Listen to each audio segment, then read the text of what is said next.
nos ama, que nos ama, que nos ama con su tierno amor. Esta es la iglesia, esta es la iglesia, esta es la iglesia que alaba al Señor. Manos arriba, manos abajo, moviendo de lado a lado. Esta es la iglesia, esta es la iglesia, esta es la iglesia que alaba al Señor. Manos arriba, manos abajo, moviendo de lado a lado. Y yo le alabaré, y yo le alabaré, y yo le alabaré con todo el corazón. Y yo le alabaré, y yo le alabaré, y yo le alabaré, diciendo gloria a Dios. Hay una promesa en la Biblia que es para ti y es para mí. Hay una promesa en la Biblia que es para ti y es para mí. Cielo nuevo y tierra nueva, ¿dónde vamos a vivir? Cielo nuevo y tierra nueva, ¿dónde vamos a vivir? Seremos levantados con poder, seremos levantados con poder, seremos levantados con poder para la nueva Jerusalén. Ay, seremos levantados con poder, seremos levantados con poder, seremos levantados con poder para la nueva Jerusalén. Ay, que tú te vas y que yo también para la nueva Jerusalén. Ay, que tú te vas y que yo también para la nueva Jerusalén. Cuando Cristo venga en gloria, yo no me quiero quedar. Cuando Cristo venga en gloria, yo no me quiero quedar. Seremos levantados con poder, seremos levantados con poder, seremos levantados con poder para la nueva Jerusalén. Ay, seremos levantados con poder, seremos levantados con poder, seremos levantados con poder para la nueva Jerusalén. Ay, que tú te vas y que yo también para la nueva Jerusalén. Ay, que tú te vas y que yo también para la nueva Jerusalén.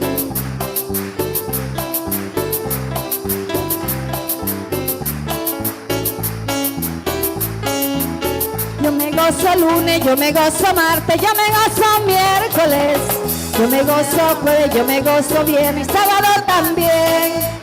Al llegar domingo me sigo gozando, no sé qué me pasa, es que tengo a Cristo que me da la dicha de sentirme así. Yo me gozo lunes, yo me gozo martes, yo me gozo miércoles, yo me gozo jueves, yo me gozo viernes, sábado también. Al llegar domingo me sigo gozando, no sé qué me pasa, es que tengo a Cristo que me da la dicha de sentirme así. El Cristo mío puede más que el diablo, puede más que todo. Si te sientes triste, si te sientes solo, voy a Jesucristo que te hará feliz. El Cristo mío puede más que el diablo, puede más que todo. Si te sientes triste, si te sientes solo, voy a Jesucristo que te hará feliz. Yo me gozo lunes, yo me gozo martes, yo me gozo miércoles, yo me gozo jueves, yo me gozo viernes, sábado también. Al llegar domingo me sigo gozando, no sé qué me pasa, porque tengo a Cristo que me da la dicha de sentirme así. El Cristo mío puede más que el diablo, puede más que todo. Si te sientes triste, si te sientes solo, voy a Jesucristo que te hará feliz. El Cristo mío puede más que el diablo, puede más que todo. Si te sientes libre, si te sientes solo, voy a Jesucristo que te hará feliz. Muy bien, hermanos, es bueno que siempre cuando hay una enseñanza que procuremos, es que digo yo, porque a mí sí me distrae con facilidad, no sé, Fray Javier, cuando empezamos a movernos, que vamos para acá, para allá, eso distrae mucho cuando uno está en una enseñanza. Eso tenemos que cuidarlo. Nos distraemos nosotros y distraemos a los demás.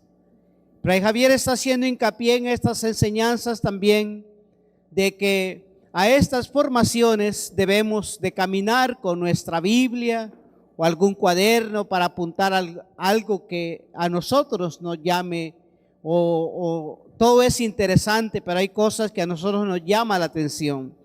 Por ejemplo, cuando yo voy a las reuniones, yo siempre llevo una agenda. Nosotros somos convocados por el obispo a la reunión de presbiterio y yo siempre ando una agenda para anotar algo. Como decía Fray Javier, nosotros no somos una computadora, un aparato donde graba todo. No, se nos olvida con facilidad. Por eso no vengan solo con sus manos, traigan la palabra, algún cuaderno cuando haya formación para que anotemos. Porque eso enseguida, ustedes como agentes de pastoral, les sirve cuando tienen reunión, cuando tienen algún momento de oración. Todas esas cosas nos sirven con los grupos con los que nos reunimos. Así, sin más preámbulo, dejo a Fray Javier con ustedes para que vivamos esta mañana de una manera diferente, pero con el anhelo, con un corazón abierto para que la palabra de Dios pueda anidarse en nuestros corazones.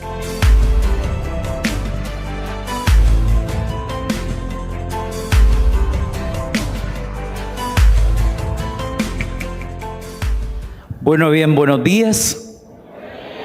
No sé si le pedimos te pido al tecladista que nos pongas una musiquita como para orar, para pedirle al Espíritu Santo. Yo creo que es el Espíritu Santo que hace posible que nosotros abramos el corazón, la mente, para poder también recibir palabra de Dios, ¿sí? Entonces ahí como está, sentadito.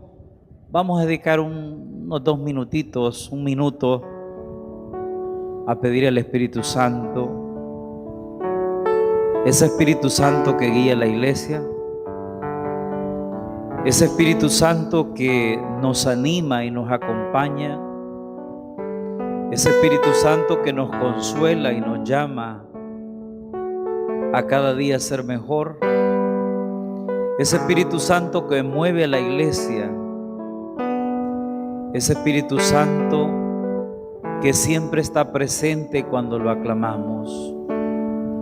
En esta mañana, Espíritu Santo, ven a nosotros, abre nuestro entendimiento, abre nuestro corazón, haz que nuestra vida siempre sea receptiva a la presencia de tu Santo Espíritu. Como decía el Salmo, no nos quites tu Santo Espíritu. No permitas que tu Santo Espíritu se aparte de nosotros, porque sin tu Espíritu Santo quedamos sin aliento, sin fuerza, sin ánimo. Dígale en esta mañana, Espíritu Santo, ven a iluminarme, ven a llenarme, ven a fortalecer mi vida espiritual, mi vida de compromiso, mi apostolado, mi servicio. Dame entendimiento, dame conocimiento, sabiduría de las cosas divinas.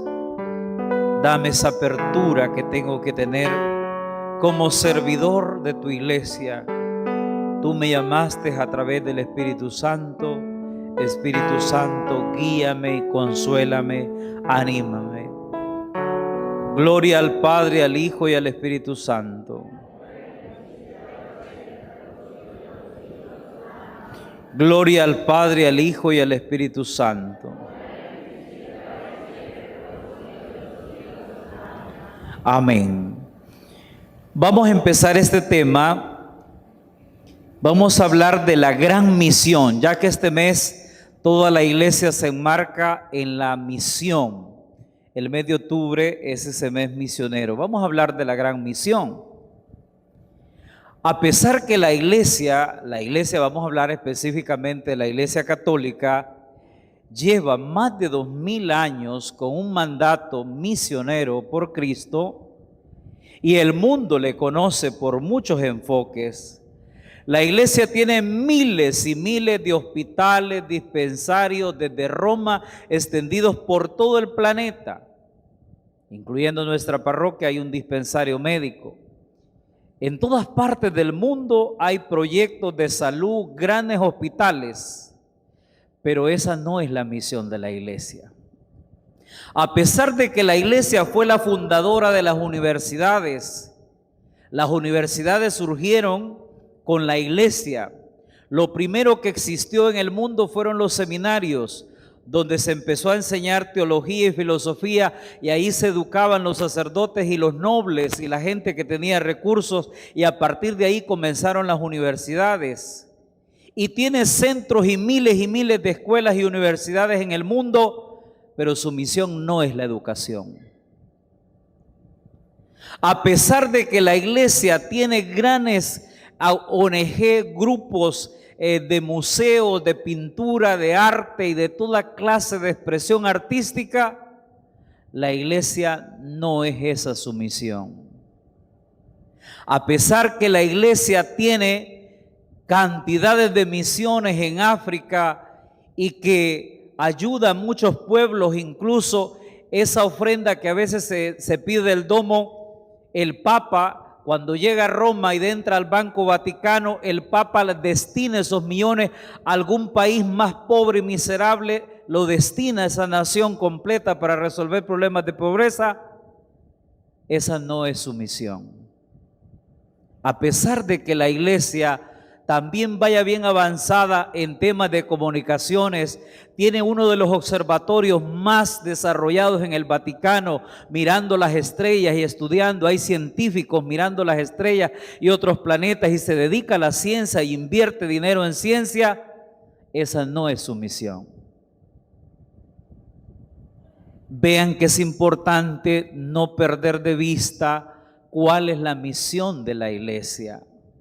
A pesar de que la iglesia, con su caridad, con su caritas, con su cara humana, sigue dando un rostro a aquel que necesita en diferentes instituciones, pero esa no es su misión. Eso es resultado del efecto de su misión. Vean que es muy importante que podamos entender como iglesia, especialmente en este mes misionero. Para los hermanitos que no tienen asiento atrás, aquí veo un montón de sillas vacías aquí adelante. Hay 3, 4, 5 sillas. Aquí también hay más. Si tienen sillas ahí, si se quieren venir adentro. Por eso entonces voy a hablarles de un enfoque bíblico y voy a hablarles de un enfoque pastoral. Primero vamos a basarnos en 3 textos.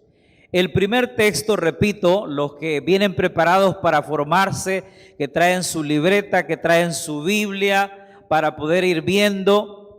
Y algunos se preguntarán, Padre, ¿no hay Biblias en la tienda? Sí, no hay Biblia. En la conferencia episcopal no hay, en todos lados ahorita no encontramos Biblia. Esperamos que ya la otra semana lleguen de otras que es del pueblo de Dios, pero no latinoamericanas.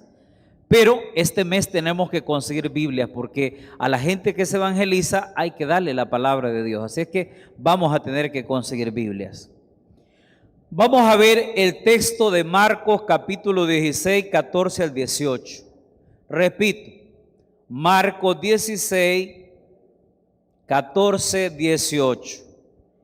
También vamos a ver el texto de Lucas 24, capítulo 24, versículo 36 al 49. Y en el texto que nos vamos a centrar es en el libro de Juan, el Evangelio de Juan, capítulo 20, versículo 19-23, repito, el libro de Juan, capítulo 20, 19-23.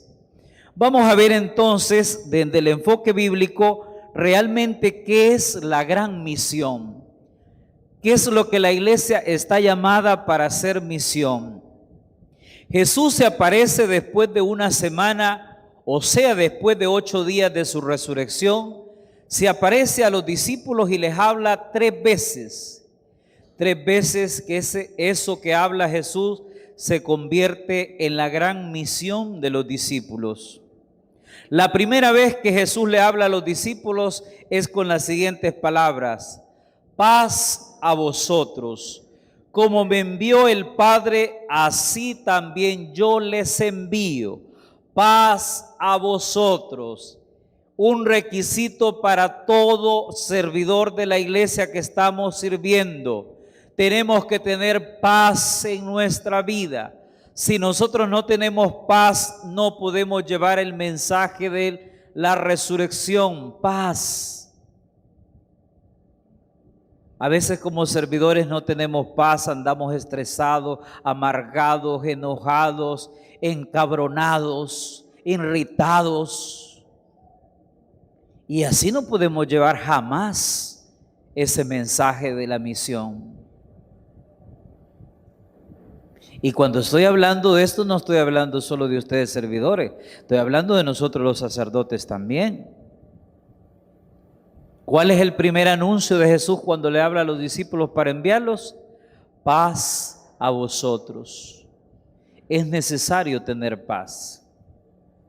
Si no tenemos esa paz, es muy difícil. Y esa paz viene, ¿sabe de dónde viene esa paz? Esa paz viene de una vida organizada, de una vida tranquila, de una vida en serenidad, de una vida reconciliada, de una vida ordenada. Si no viene desde ahí, no tenemos esa paz. Y cuando hablo de una vida ordenada, incluso hablo de una vida de descanso. Los servidores de la iglesia a veces creemos que somos Superman y nunca descansamos, y por eso andamos de mal humor, de mal carácter. Por eso a veces no reflejamos lo que tenemos que reflejar. También una vida ordenada exige un buen equilibrio de descanso, un buen equilibrio en nuestro sentido, en todo. Nuestra vida emocional. A veces somos servidores y emocionalmente no andamos bien. Por eso la paz va a ser necesaria. El primer anuncio que Jesús va a hacer a los discípulos es: paz a vosotros.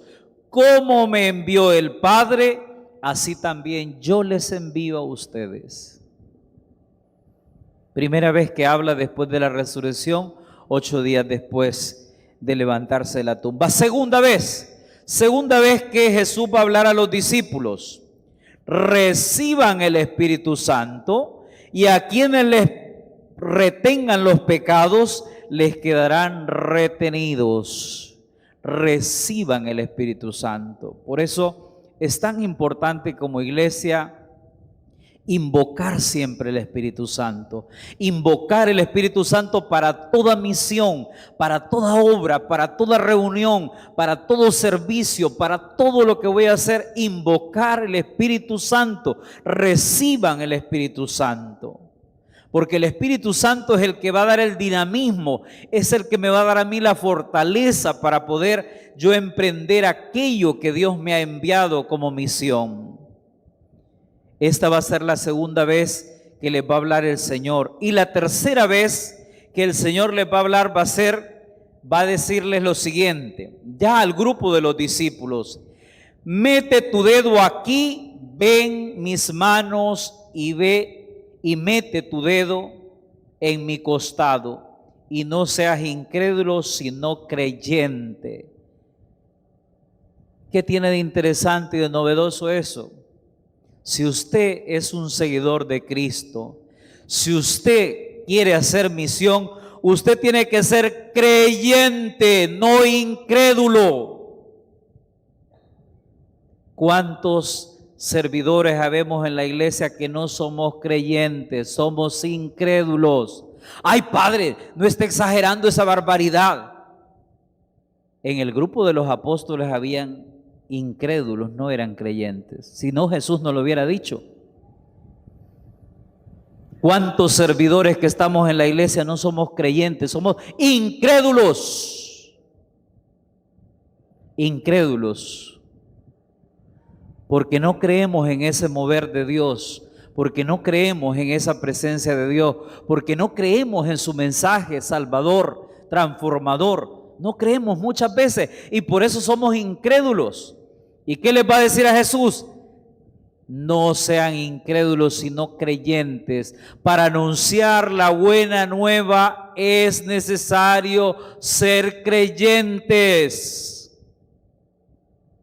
¿Estamos entendiendo eso? Pregúntese ahí en su corazón: ¿yo soy incrédulo o soy creyente? Solo en su corazón. ¿Soy incrédulo o soy creyente? Porque ese va a ser un requisito esencial para poder llevar a cabo la misión de Jesús. La otra pregunta que nos tenemos que hacer para saber si podemos llevar el mensaje de Jesucristo es la siguiente: ¿creen realmente en la resurrección de Jesucristo? Usted como agente de pastoral, como servidor de la iglesia, yo como sacerdote, ¿realmente creo en la resurrección de Jesucristo? Yo lo he dicho porque esta formación la hemos dado en los 3 sectores. Esta frase es como para un retiro entero en silencio. ¿Realmente yo creo en la resurrección de Jesucristo? En mi corazón yo creo que Cristo ha resucitado. En mi corazón creo que sirvo a un Cristo resucitado. Yo como servidor de la iglesia que estoy llevando la buena noticia, ¿realmente estoy convencido que Cristo ha resucitado? Porque si usted y yo no hemos creído que Cristo ha resucitado, no podemos hacer misión, no podemos ser misioneros, no podemos llevar un anuncio en el cual nosotros no hemos creído, en el cual nosotros no somos creyentes. Se ha aparecido a los suyos para que tuvieran confianza y esperanza que Él estaba vivo y vivo para siempre. Vivo para siempre. No es que se revivió un ratito y luego se murió. Vivo para siempre. Realmente nosotros como iglesia a veces pareciera que se nos olvidara que está vivo para siempre. Que está vivo para siempre, que no está muerto, que ha resucitado y vive para siempre. El mandato, Él manda a los testigos de su resurrección a que lo comuniquen. Él prometió resucitar al tercer día y lo cumplió. Los testigos proclaman gozosamente que su Señor ha resucitado. Yo lo decía en la montaña ayer, realmente nosotros vamos gozosos anunciando que Cristo ha resucitado. Nosotros como testigos de esa resurrección vamos gozosos, se nos ve el gozo que Cristo ha resucitado. La realidad es que muchas veces no se nos ve ese gozo. Los testigos de la resurrección iban gozosos llevando este mensaje y porque eran testigos de esa misma resurrección. Un corazón duro no puede confiar. Vamos a hablar de otro punto de vista de por qué nosotros a veces no podemos anunciar este mensaje que Jesucristo nos mandó. Algunos de los discípulos del grupo de los 11, porque ya estaban los 11, estaban endurecidos. Así como les dijo, sean creyentes y no incrédulos, así también Jesucristo va a ver que en los discípulos hay algunos que tienen el corazón endurecido.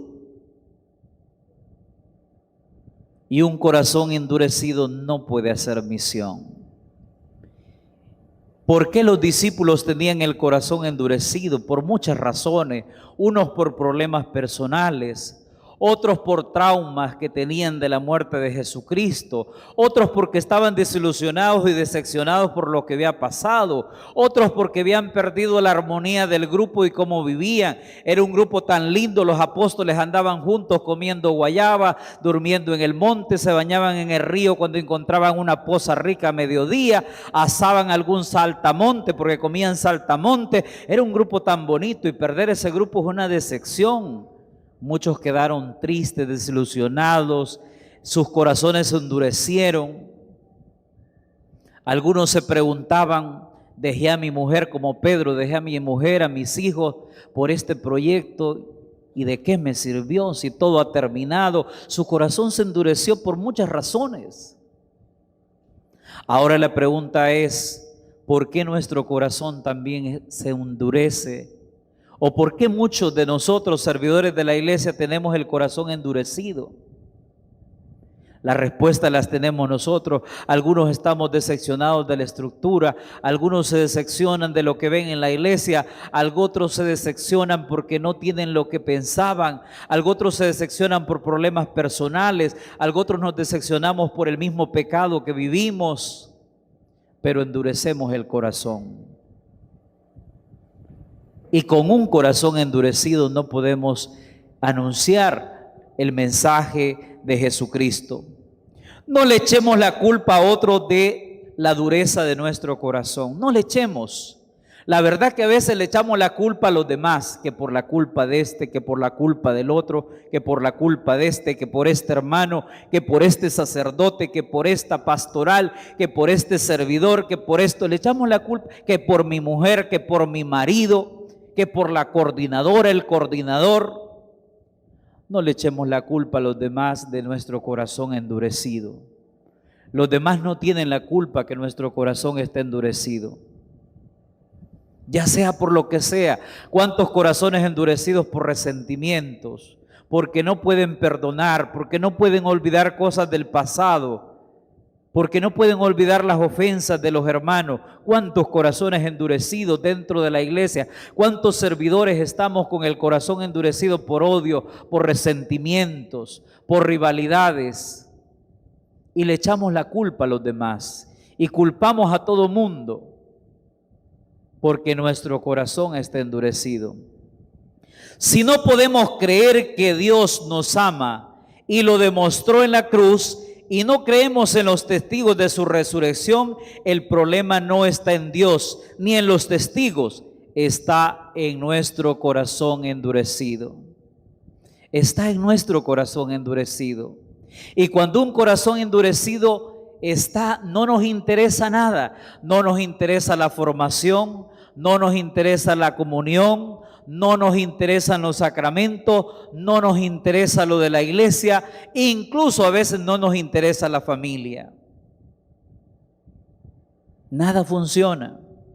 Jesucristo te ama, Jesucristo me ama, no lo demostró. Ay, ¿cómo me lo demostró? Ahí en la cruz, míralo, ahí está la imagen del Cristo, ahí murió porque te ama y porque me ama, te lo demostró, te lo demuestra. Pero un corazón endurecido jamás puede reconocer el amor que Dios nos tiene. El Señor se les apareció a los 11 y cambió sus corazones para siempre. Los confirmó en la fe. Cuando el Señor se encontró con los discípulos o con los apóstoles, cambió su corazón para siempre. Cambió sus vidas para siempre. Y nosotros que nos llamamos servidores, que nos ha llamado el Señor y que hace tiempo nos encontramos con el Señor, ¿por qué muchas veces Dios no puede cambiar nuestro corazón?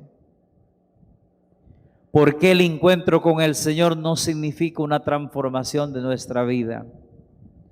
¿Por qué el encuentro con el Señor sigue siendo muchas veces de parte de nosotros un corazón endurecido? Si Jesús, al encontrarse con los apóstoles, transformó sus vidas totalmente, fueron cambiados totalmente. Y ahí es donde entra un punto que va en el mensaje medular de la evangelización, un punto que exige a todo creyente, no simpatizante, todo creyente exige el cambio de vida y el arrepentimiento. Como lo decía nuestro Padre San Agustín, ¿por qué no ahora, Señor? ¿Por qué no ahora? ¿Por qué no cambiar ahora? ¿Por qué siempre posponer la conversión de mi vida? San Agustín decía esto: ¿por qué no cambiar hoy, Señor? ¿Por qué no abandonar mi estilo de vida viejo? ¿Por qué no ser un hombre nuevo? ¿Por qué no ahora, Señor? Y la respuesta siempre era después. Después, mañana. ¿Cuántos de nosotros como servidores reconocemos que necesitamos una conversión y decimos mañana, después, mañana voy a ser diferente, ahora déjeme ser así, Ahora déjeme ser a mí con este carácter. Ahora déjeme ser así con estas mañas. Ahora déjeme estar a mí en la iglesia así con este antitestimonio. Después. Y San Agustín va a decir, ¿por qué no ahora? ¿Por qué no ahora? ¿Por qué no ahora, Señor? ¿Por qué no hoy tomar una decisión y empezar de nuevo, que el encuentro de Jesucristo me transforme totalmente? Jesús resucitado dio una gran misión. Jesús sanó a los enfermos, liberó a los endemoniados, perdonó los pecados y murió en la cruz por los pecadores.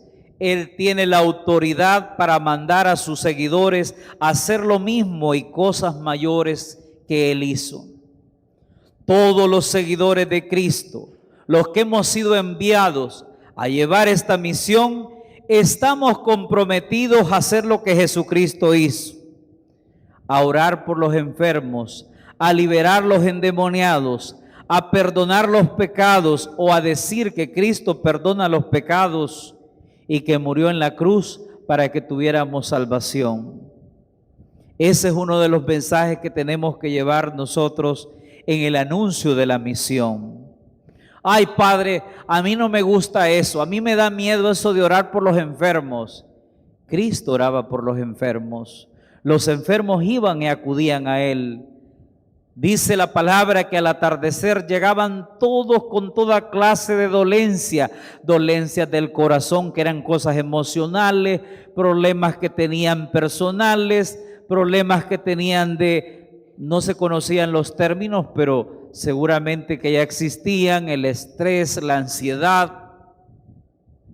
Y dice que el Señor a todos los sanaba, oraba por todos ellos y recibían sanación, Él con sus oraciones les consolaba. A veces nosotros no queremos orar por los enfermos. No queremos orar por los enfermos. Nos parece que somos nosotros los que tenemos el poder para sanar o para dar consuelo. No, nosotros solo somos instrumentos. Quien sana es Jesucristo, quien libera es Jesucristo. Vean que los servidores estamos llamados a eso también, a buscar también hacer eso mismo que Jesús hizo. ¿Eres seguidor de Cristo o eres simpatizante? Pregúntese en esta mañana. ¿Yo soy seguidor de Cristo o soy simpatizante? Un simpatizante solo simpatiza, pero no es seguidor de Cristo. ¿Qué es un seguidor de Cristo? Es un discípulo que sigue al Maestro. Un simpatizante no está obligado a seguir a Jesucristo. Les envía a predicar el Evangelio. La misión de la iglesia, como les decía al inicio, es clara. No es hacer todo lo que hacemos, porque eso que la iglesia hace, que les señalaba al inicio, es el resultado del efecto de lo que anunciamos. Jesús envía a los apóstoles y a los discípulos. Hago diferencia de apóstoles y discípulos. Los apóstoles fueron los que Él instituyó, a los 12 apóstoles. Los discípulos, todos los que le seguían y todos los que le seguimos siguiendo todos los tiempos. En la actualidad, los sucesores de los apóstoles son los obispos. Por eso es absurdo hablar de tantos apóstoles, porque los apóstoles son los que Él instituyó como apóstoles. Los discípulos son todos aquellos que los seguimos en todos los tiempos. Por eso envió a los apóstoles, pero también a los discípulos, como vemos en el libro de Hechos de los Apóstoles y a lo largo de la historia de la iglesia. Cristo ordena a sus seguidores predicar el Evangelio, proclamar el mensaje de arrepentimiento y el perdón de los pecados. Este es el mandato de Jesucristo: proclamar el mensaje de arrepentimiento y el perdón de los pecados. A esto nos mandó. A esto nos mandó en el tema de la misión.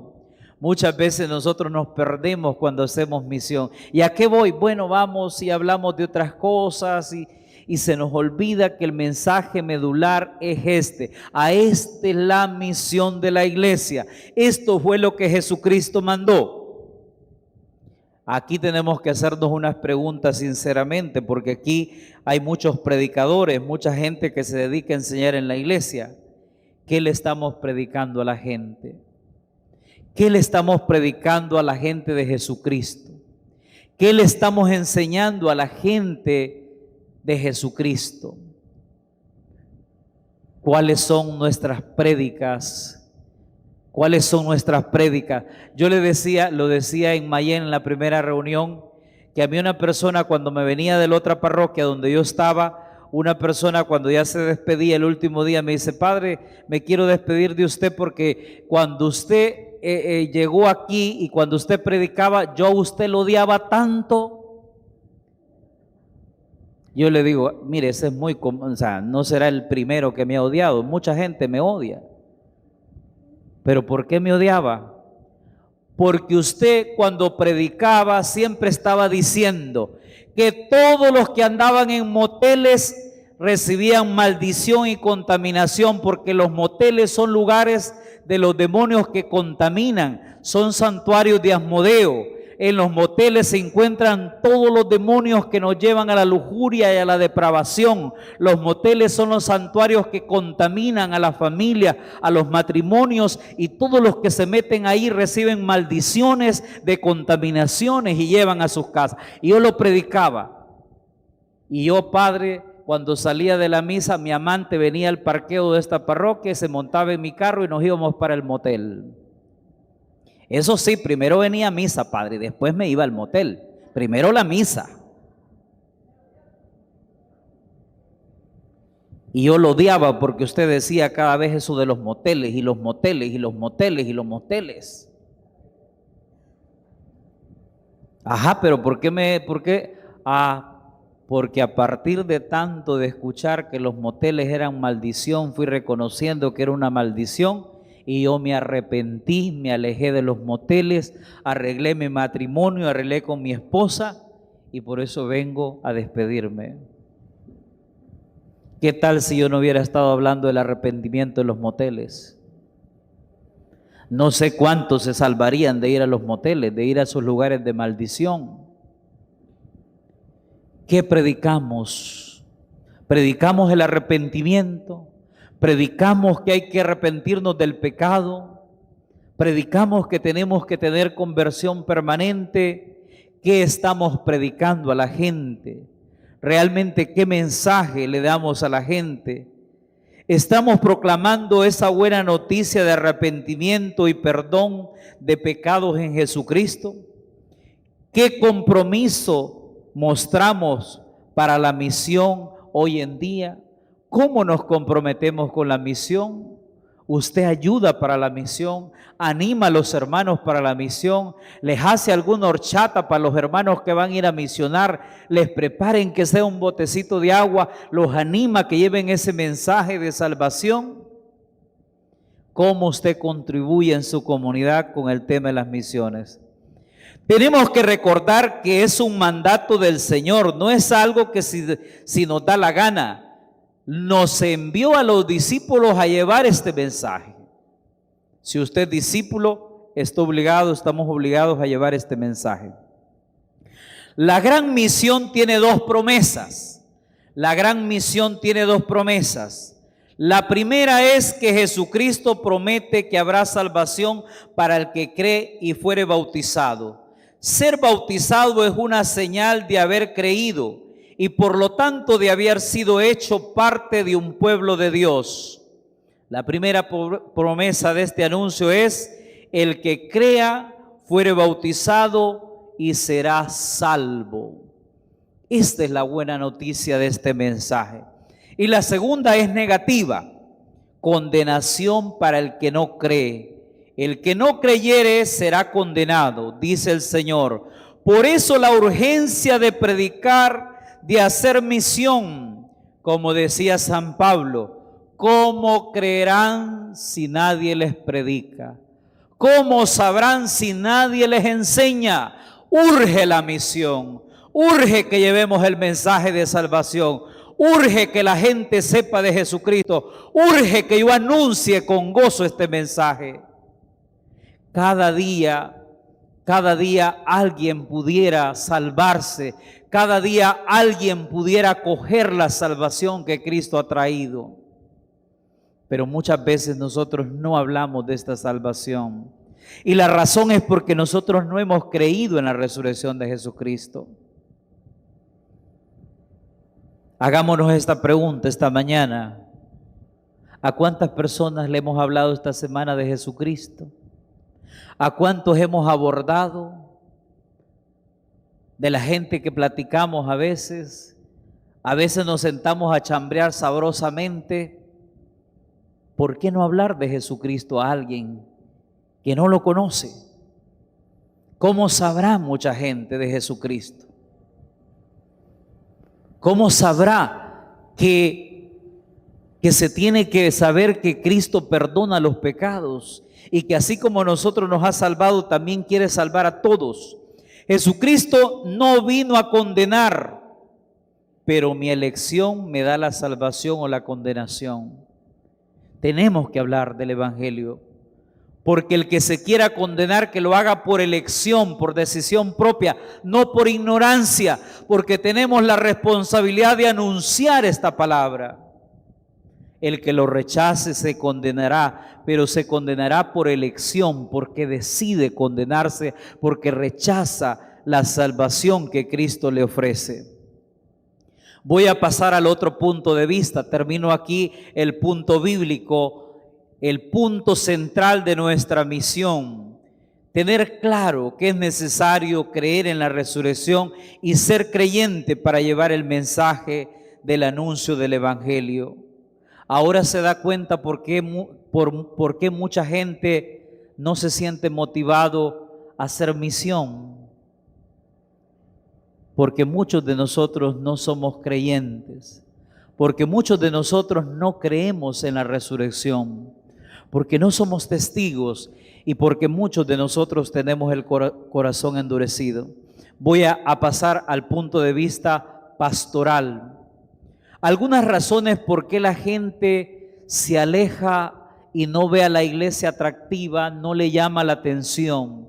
Y este mes que ustedes van a hacer misión, escuchen a la gente cuando vayan a las casas. Si es posible, lleve una libretita y anote lo que la gente le dice, porque la gente tiene unos conceptos muy diferentes de la iglesia allá afuera.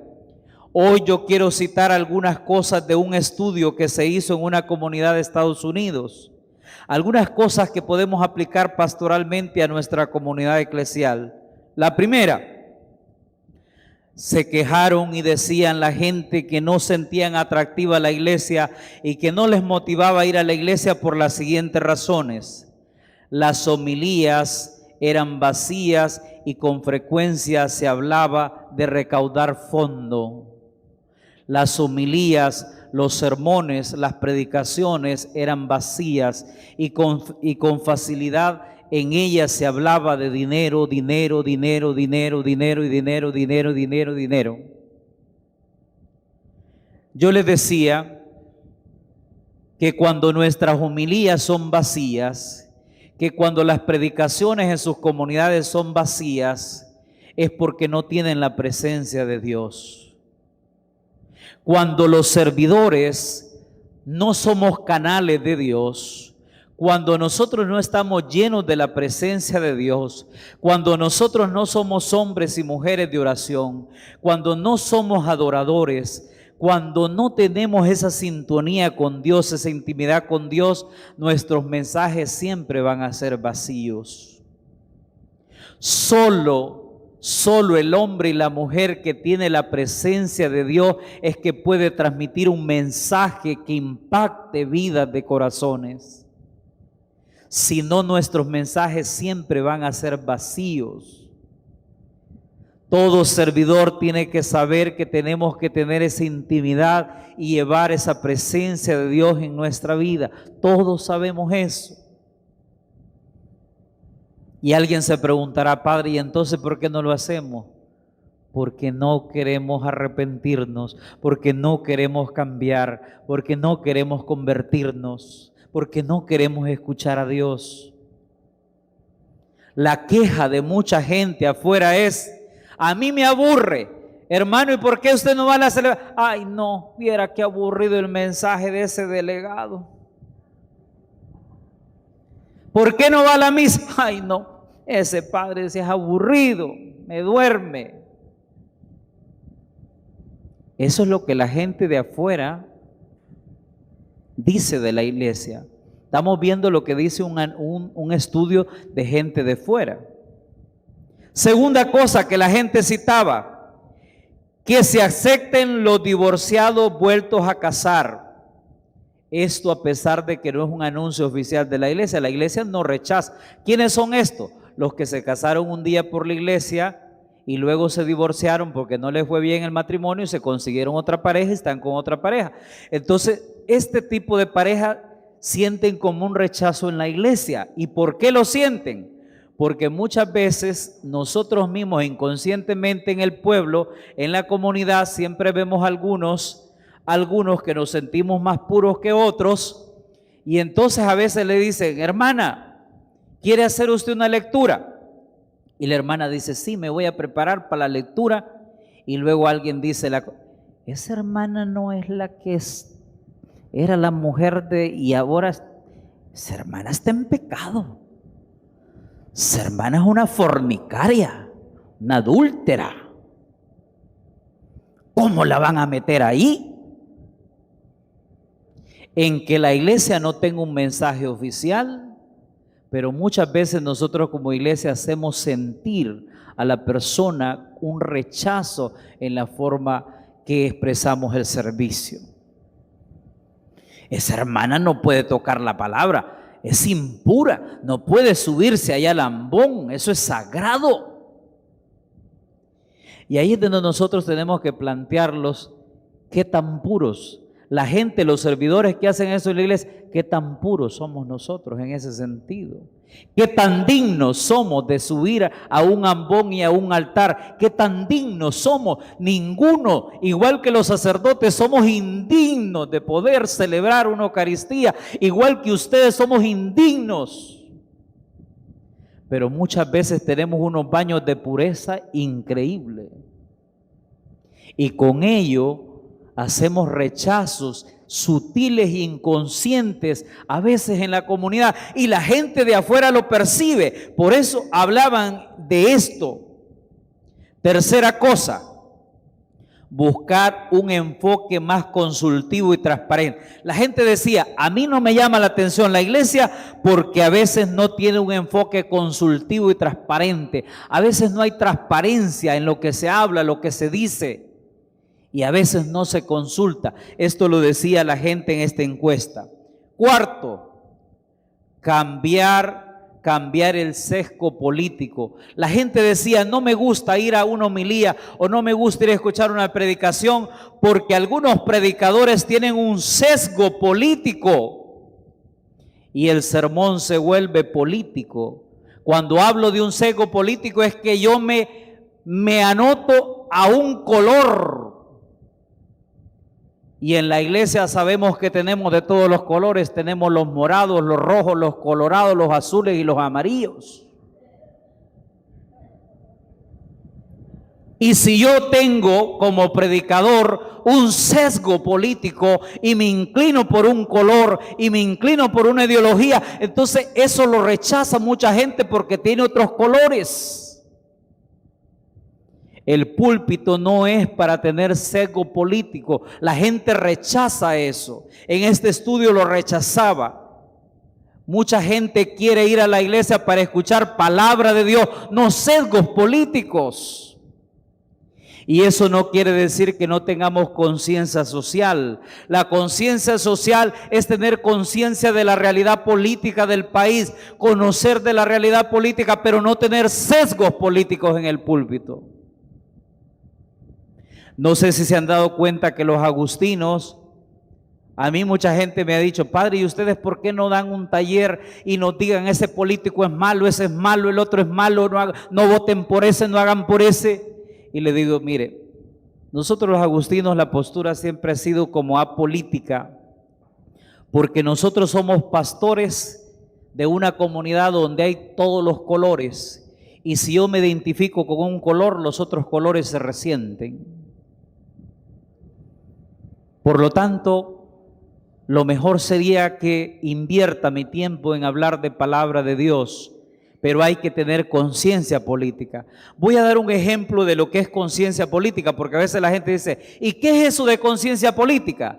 Conciencia política es que usted como servidor tiene que saber que sus valores como creyente, como cristiano, no tienen que empeñarse con valores políticos. Y le voy a dar un ejemplo. Una vez yo hablé con una líder de pastoral juvenil, no aquí en este país, puede ser en cualquier país de Centroamérica, donde yo le vi, porque era transmitido y yo le vi, donde andaba con pancartas en una marcha LGTB y todas las letras estas que hay hoy, de lesbianas, y andaba, tienen derecho las lesbianas, las feministas y no sé qué. Y le dije, pero hija, tú eres líder juvenil, estás en la pastoral juvenil, tú no puedes, pero ¿por qué si tengo derechos y no sé qué? Sí, pero esos no son los valores de tu fe, de tu iglesia. La iglesia no está a favor de que el ser humano pierda su identidad, que ahora diga que es cochino y es cochino, mañana que es perro y que es caballo y que el hombre ya no es hombre y que la mujer ya no es mujer. La iglesia tiene unos valores claros de género, de familia. Y tú no puedes apoyar eso. Tú como cristiano, como servidor, no puedes apoyar un color que vaya en contra de los valores de tu fe. Una tendencia que vaya en contra, que vaya a favor del aborto. Tú no puedes apoyar como agente de pastoral porque estás vendiendo tus valores. Primero es tu identidad en lo que has creído. Creyente, no puedes apoyar algo que va en contra de tus principios. Eso es tener conciencia social y política. Por eso yo hablaba con esta muchacha y le decía, hija, si tenés claro que sos una servidora de la iglesia, que sos una creyente de la iglesia, no podés andar en marcha de LTG y apoyando estas cosas porque no son tus valores. Pero muchas veces como servidores ustedes tienen derecho a tener todos los colores, verdes, amarillos, rojos, morados, azules, colorados, pero no comprometan sus valores religiosos, porque ustedes son creyentes, no son políticos. No vendan sus valores religiosos. Tienen que tener su identidad como creyente y saber que no pueden apoyar estructuras que van contra los valores del reino. Que van contra los valores del reino. Eso es tener conciencia política. No es que ustedes no tengan sus colores, tienen derecho de tener sus colores, pero tener conciencia política es saber que mis valores como creyente no se vende ante ciertas ideologías que van contra los valores del reino. Pero en este estudio la gente decía, no me gusta ir a la iglesia y escuchar sesgos políticos, no me gusta escuchar sermones donde están hablando solo de política. La gente rechazaba esto en esta encuesta. 5, que la iglesia dé una apariencia cariñosa y amable. 5, decía la gente de afuera, que la iglesia dé una apariencia cariñosa y amable. Aquí hay una cosa importante. A mí muchas veces la gente me dice, padre, mire, yo estoy desanimado de ir a tal comunidad, porque los hermanos de esa comunidad, ahí en la comunidad cuando estoy en la iglesia me saludan, la paz del Señor hermano, bendición hermano, pero cuando me ven en la calle no me hablan, se hacen como los que no me conocen.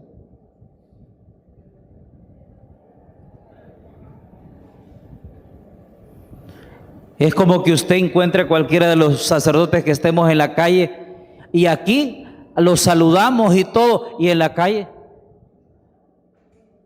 yo no lo conozco.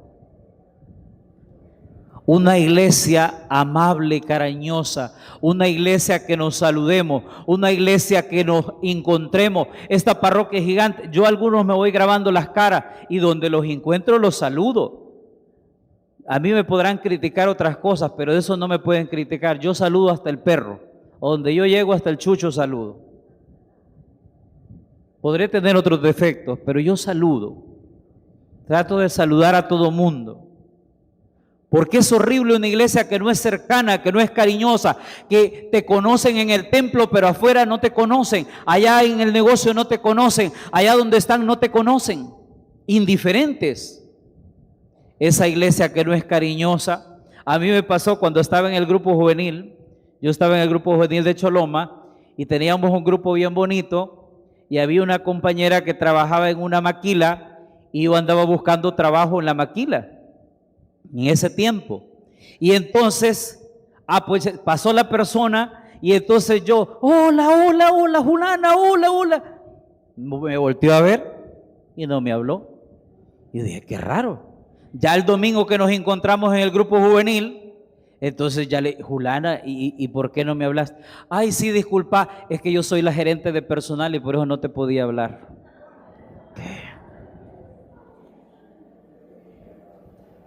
Eso me pasó a mí cuando tenía 17 años. Comencé a trabajar de 17 años en la maquila, con papeles prestados. Eso no lo digan, por favor. ¿Está entendiendo? La gente rechaza una iglesia que no es cariñosa, que no es amable.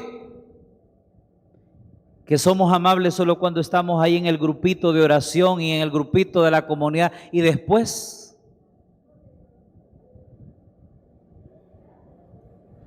¿sucede eso aquí en Cofradía o no sucede?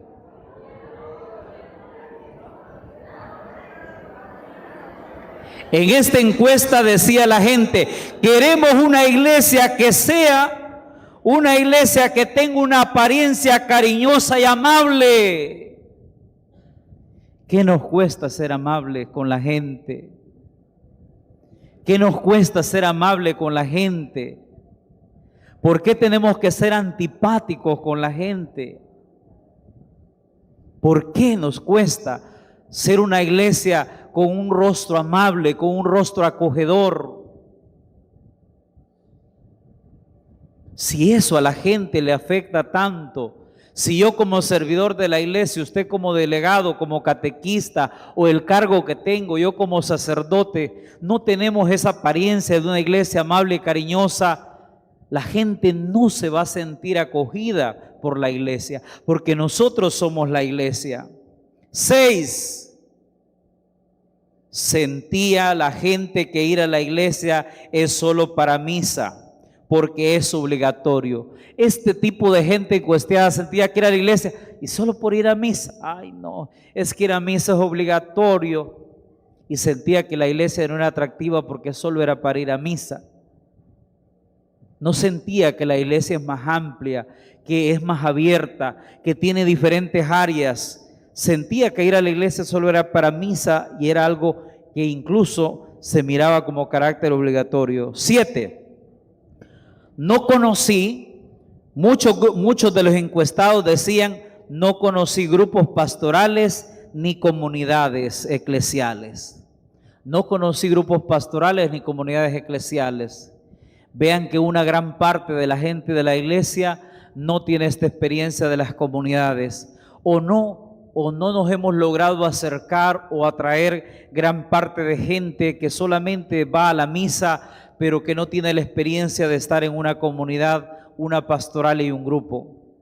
En este estudio que se hizo en esta comunidad de Estados Unidos, gira en torno a 3 grupos de personas. 3 grupos de personas.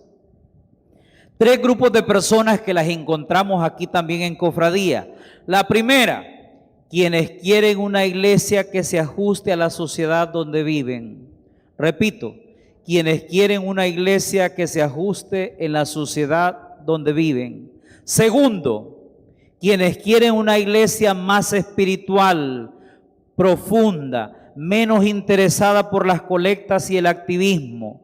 Repito, quienes quieren una iglesia más espiritual, donde se haga más oración, donde se haga más exposición del Santísimo, donde hagan más adoraciones y que estén menos interesados por las colectas y el activismo. Tercer grupo, quienes quieren una iglesia que se comprometa más con los fieles y con sus necesidades. Quienes quieren una iglesia que esté comprometida con los fieles, que realmente la comunidad esté pendiente de sus fieles. Quienes están enfermos, quienes están en problemas, quienes tienen situaciones difíciles. Cada comunidad tendría que estar pendiente de sus fieles y sus necesidades. Una iglesia que no está pendiente de sus fieles ni de sus necesidades es una iglesia que no es atractiva para muchos. En lo personal, comparto algunas de estas ideas. En lo personal, comparto algunas de estas ideas. Todos queremos una iglesia que nos dé todo lo que esperamos de ella, pero rara vez ocurre. Repito, todos queremos una iglesia que nos dé todo lo que esperamos de ella, pero rara vez ocurre. La iglesia la formamos personas y casi nunca damos la talla. Casi nunca damos la talla. Ay, yo esperaba que al regreso de estos padres muchas cosas se mejoraran. Pero mire, ya va a terminar el año y no han hecho nada. Mejor nos hubiéramos quedado con aquellos que no servían. Estos son peores. Todos esperamos una iglesia que dé la talla, pero nosotros no damos la talla. Ustedes no dan la talla. Nosotros no damos la talla. Somos una iglesia que al final no damos la talla. Yo lo he explicado todas estas veces. ¿Cómo debe ser el ser de un sacerdote? Un sacerdote debe estar dedicado a tiempo completo. Él siempre tiene que acudir a todo lo que le claman, a todo lo que le llaman, tiene que pasar orando. Es más, nunca se tiene que quitar la sotana, no tiene que comer, no tiene que dormir, tiene que estar atendiendo, no se tiene que mover de ahí donde lo necesitan. Ese sería el ser del sacerdote. ¿Cómo son los sacerdotes? Bueno, diferente. Porque no damos la talla. ¿Cómo tiene que ser el ser de un esposo con una esposa? Amable, cariñoso, la levanta en la mañana, le lleva el cafecito a la cama, le corta una florcita todos los días, le da un besito en la frente, en la boca, le hace un masajito. Ese es el ser de un esposo. ¿Y cómo son los esposos? Porque no dan la talla. Porque no dan la talla. ¿Cómo es el ser de una esposa? Es una mujer cariñosa, negada. Cuando llega le quita los zapatos, le pone la chancleta, le da una cervecita helada, le tiene la cena, le tiene el televisor, le pone el partido que le gusta. ¿Cómo son las esposas? Porque no dan la talla. Porque no dan la talla. ¿Cómo debemos de ser los servidores de la iglesia? Pues personas ungidas, santas, entregados, cariñosos, amables, generosos, entregados. ¿Y cómo somos los servidores de la iglesia? Si no dijeran eso en la encuesta, ¿cómo somos? No damos la talla. Cuando usted esté criticando, cuando usted esté condenando a los demás, recuerde que usted no da la talla tampoco. Que usted no da la talla, ni yo tampoco doy la talla. ¿Estamos entendiendo eso?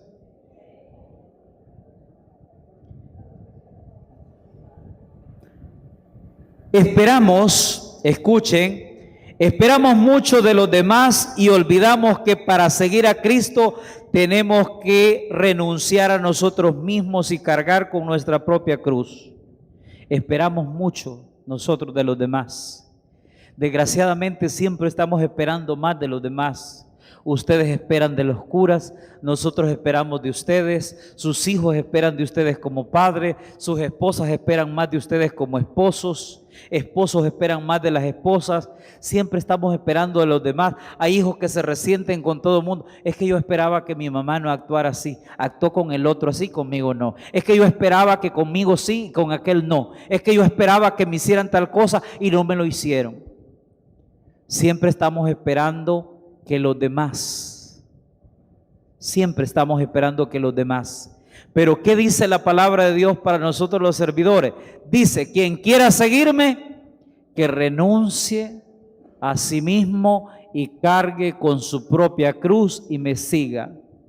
No dice que esté esperando de los demás, dice que renuncie a sí mismo, cargue con su cruz y me siga. El que quiera ser grande entre ustedes, dice, que se haga esclavo de todos y servidor de todos. El que quiera ser el primero entre nosotros, que se haga esclavo y servidor de todos. Ese es el mensaje del servidor en la iglesia. Todas estas personas tienen algo en común. Todas estas personas entrevistadas tienen algo en común. Ven a la iglesia como algo externo que debe ofrecerse a ellos. Las personas esperan una iglesia que se ajuste a su ideal y que además les entienda según su entendimiento y necesidades. El error de la mayoría de gente que vamos a evangelizar afuera es que esperan que la iglesia se entregue a ellos como algo de afuera, como algo externo, y además que se adapte a ellos conforme a su manera de pensar y de ser. Por eso incluso hay gente que le va a decir, ¿y por qué es pecado? ¿Y por qué lo otro? Porque la gente quiere que la iglesia se adapte a su forma de ser y de pensar. La gente quiere que la iglesia vaya y santifique su pecado, su forma de ser. No que le diga que se arrepienta y que se convierta. Vean que esto es muy importante a la hora que vamos a abordar, porque el predicar el arrepentimiento lleva a salvar a las personas, la iglesia siempre tiene que decir. Por ejemplo, ayer en la montaña yo decía algo y yo creo que a ustedes se los he dicho, se los digo porque a veces pasa. Un servidor de la iglesia o una persona que está comprometida en la iglesia no puede tener negocios de venta de guaro, cerveza, cigarros y de toda clase de porquería que daña a la gente. No puede tenerlo. Y si hay algún servidor en la iglesia que tiene su negocito, que vende cervecita, padre, solo los viernes vendo, ¿no? Los otros días no vendo. Tiene que saber que tiene que arrepentirse y corregirse. Ay, padre, pero es que solo la cerveza se vende y se le gana un poquito más a la cerveza. El juguito no me queda nada con el juguito. Pues si eres servidor de la iglesia no puedes vender esas porquerías que dañan a la gente y que más tarde van a dañar a tu familia también, van a dañar a tus hijos. Si eres servidor de la iglesia también no puedes ser usurero. Para aquellos que se dedican a ser prestamistas en la iglesia, no puedes ser usurero. La Biblia te prohíbe que seas usurero con los intereses. Si eres prestamista tienes que ser justo, pero no tienes que ser usurero. Y eso hay que decirlo en la iglesia. Hay que decirlo en la iglesia, porque si no lo decimos, entonces no podemos llegar a un arrepentimiento a nuestra vida. Los que seguimos dentro de la iglesia, pongan atención que esta es la parte más interesante. Con esto termino, solo me queda una hojita ya. Los que seguimos dentro de la iglesia, podemos tener muchas quejas. Los que estamos aquí dentro de la iglesia podemos tener muchas quejas porque nos vamos a seguir quejando. Ustedes se quejan permanentemente. Nosotros nos quejamos siempre permanentemente, porque los seres humanos es nuestra naturaleza quejarnos. Nosotros los que estamos dentro de la iglesia siempre nos vamos a quejar, pero tenemos que aceptar el rostro humano de la iglesia en continuo camino de conversión. El rostro humano en continua conversión. ¿Qué significa esto, queridos hermanos? Tenemos que aceptar que la iglesia no está formada por ángeles. La iglesia no está formada por ángeles, está formada por humanos pecadores. A mí me gusta siempre decirlo de esta manera. San Agustín decía, la iglesia es santa y prostituta. Santa y prostituta. Santa porque Cristo es su cabeza, porque Él es santo, porque Él santifica, porque Él nos santifica en los sacramentos. Pero prostituta porque usted y yo somos pecadores y prostituimos la iglesia con nuestra falta de conversión, con nuestro pecado, con nuestra forma de obstinación de no hacer caso al mensaje de Jesús. Y esa realidad no la podemos negar. Esa realidad siempre va a estar ahí. La iglesia no va a ser de ángeles, no es de ángeles, es de humanos, es de pecadores. Ese rostro humano de la iglesia siempre va a estar ahí. La iglesia es vista como un hospital donde estamos los enfermos que buscamos salud. Ahora, todos sabemos que podemos cambiar. A mí me encanta esa canción de Mercedes Sosa, Todo Cambia. ¿Alguien ha escuchado? Levanten la mano los que han escuchado la canción de Mercedes Sosa, Todo Cambia. Escúchenla, ya murió la señora, una señora bien gorda de Argentina, como Paquita la del barrio. Mercedes Sosa dice, todo cambia. Cambia el curso de los ríos, cambia el curso de las aves, cambia el curso de los caminos, cambia el curso de muchas cosas, cambia el clima, cambian las culturas, y que el ser humano cambie no es extraño, dice Mercedes Sosa. Nosotros tenemos que estar en una continua conversión. Lo que usted fue el año pasado ya no lo es este año. Lo que usted es este año, el otro año no lo va a ser. Cambiamos, siempre tenemos la oportunidad de ser mejores, de arrepentirnos.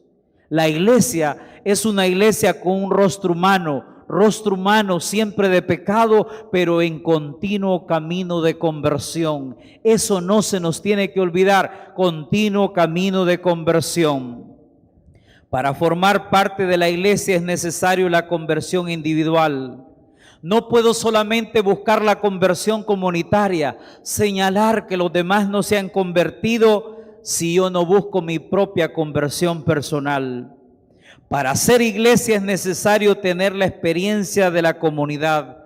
No puedo crecer aislado de los demás. Tengo que buscar esta presencia comunitaria. Vean que siempre estamos diciendo: necesito afecto, necesito compañía, necesito ayuda, necesito mejores sacerdotes, necesito mejores pastores. Siempre estamos hablando de lo que nosotros necesitamos. Normalmente creemos que nuestros pastores son seres angélicos que no necesitan de ánimo, de apoyo. Los sacerdotes necesitamos ese apoyo, ese ánimo, necesitamos de ustedes. A veces el sacerdote no se anima a preparar una buena homilía porque a veces nosotros no le animamos, no le acompañamos. Yo ayer decía en la montaña, a veces decimos: ay, ese delegado, qué mensaje más decaído. Pero alguna vez se le ha acercado a decirle: hermano delegado, te voy a preparar un caldito de gallina a ver si te animas. ¿Alguna vez se ha acercado a ese hermano que da ese mensaje tan decaído a ofrecerle un Gatorade? Lo ha animado, le ha dicho: hermano, te animo a preparar mejor esa homilía, o me gustó eso que nos preparaste. Porque necesitamos también del apoyo y de la ayuda mutua de los demás para también animarnos en la iglesia. Otros problemas que se reflejan en este estudio, es la deficiente formación religiosa que tiene la gran mayoría de los feligreses católicos. Padecemos de analfabetismo religioso y esto nos hace proclives a aceptar los perjuicios antieclesiales que pupulan por el ambiente. La falta de formación eclesial, incluso en nuestros agentes de pastoral, hace proclive que los perjuicios antieclesiales aumenten. Hay gente que va y le dice: mire, los sacerdotes, ¿es verdad que los sacerdotes son pícaros? Sí, fíjese que yo creo que sí. Yo creo que sí. Esos sacerdotes, fíjese que son ricos, ya ven los carrazos que hacen, esos vieran los lujos que tienen. Sí, hermana, yo creo que esos sacerdotes viven ricamente a costa de las costillas de nosotros. Cuando usted es un agente de pastoral mal formado, usted contribuye contribuye al desprestigio de su iglesia, contribuye al desprestigio de la enseñanza de la iglesia, desconoce totalmente de muchas cosas. Y yo ponía de ejemplo, ¿cómo usted va a ir a evangelizar a aquella señora que nunca ha querido venir a la iglesia, pero cuando va a la pulpería usted siempre está hablando de la iglesia mal? ¿Cómo usted le va a ir a hablar a esa señora? Mire, le invito a la iglesia, hay una jornada de evangelización, estamos en el mes de las misiones. ¿Cómo va a ir a quererse meter a esa iglesia de la cual usted siempre está hablando mal? De la cual usted siempre está pensando mal, siempre está juzgando mal. Cuando contribuye a cosas de perjuicios contra la iglesia, contra los que servimos en la iglesia. Y eso es falta de formación. Cuando no tenemos esa formación adecuada, la verdad que nos comprometemos y participamos de cosas que no son positivas para nuestra evangelización de nuestra comunidad. El Papa Benedicto XVI lo decía varias veces, de la gran necesidad de la formación de la iglesia, y no solo de los feligreses, de los sacerdotes. Los sacerdotes tienen que tener siempre formación constante, siempre tenemos que estarnos actualizando. ¿Qué hacer frente a esta situación? No debemos de parar de crear espacios de formación, y los que estamos sirviendo formarnos continuamente. No podemos servir sin formación. El conocimiento nos lleva a conocer la gloria de Dios. Miren, yo sé que muchos de ustedes en este domingo venir a esta formación, ustedes tienen mucho que hacer. Y hay muchos servidores que a mí me lo han dicho: Padre, yo no me comprometo para ser miembro de la comunidad o del consejo de X pastoral, porque a mí no me gusta ir a esas reuniones de formación. A mí me gusta servir aquí en la comunidad, me gusta predicar aquí, me gusta ayudar, pero ir a formación no me gusta. Desgraciadamente ese servidor no puede hacer un buen servicio. Si no nos formamos, no podemos servir. Es imposible. No, que vayan las otras hermanas. Es que esas no tienen nada que hacer. Yo aquí me voy a quedar en el templo sirviendo. Ese servidor no puede servir. Necesita tener formación. Porque después ese servidor es proclive para cometer errores, para hablar cosas, incoherencias que no tiene que hablar, porque no tiene la formación adecuada. Como dicen en Venezuela, para hablar pistoladas. Necesitamos ser formados. ¿Por qué las personas se alejan de la iglesia? Termino aquí. ¿Por qué las personas se alejan de la iglesia? Falta de acogida, falta de formación, porque nos hace falta más oración, más esperanza ante las necesidades de la iglesia. Miramos a los demás como los que tienen que ayudar y no nos ponemos a nosotros mismos como los que tenemos que ayudar a nuestra iglesia. Amén. ¡Que viva la iglesia! ¡Que viva Cristo! ¡Que viva nuestra Madre!